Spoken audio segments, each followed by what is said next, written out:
Sociology 101. Your worldview or mine?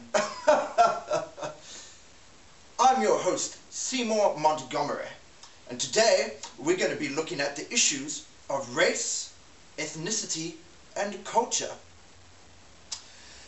If ever you have walked down a street in Auckland, you might have thought to yourself, by George, there is quite a mix of cultures here. Well, friend, you would be right in thinking that, because it is well known that South Auckland has over 100 cultures alone living in it. And I can't tell you the amount of people who have come up to me saying, Seymore, how is it that there are so many cultures living in Auckland? Well, I thought that there was only the Maoris and the English that were living in New Zealand. Well, what I always say to them is, let's take a look back and see what happened. Before 1960, New Zealand was actually considered quite isolated, having mainly Maori and British living there. But in the 1960s, brought upon many Pacific Islanders moving over, as well as increased numbers of British and Dutch citizens.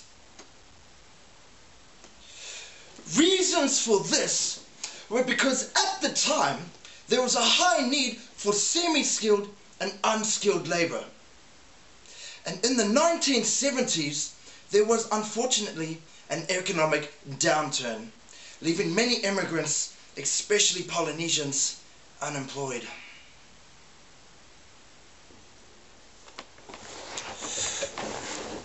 Authors say that this led to the deterioration of certain city areas which were linked to the arrival of Pacific Islanders. This, some might say, was the start of the vast cultural diversity in New Zealand. Over the next 20 years, many countries would come to regard New Zealand as having one of the highest standards of living. This in turn would greatly increase New Zealand's cultural diversity. Well, thank you once again for joining us on another thrilling episode of Sociology 101. Your worldview or mine. Join us next time where we're going to be looking at crime and punishment.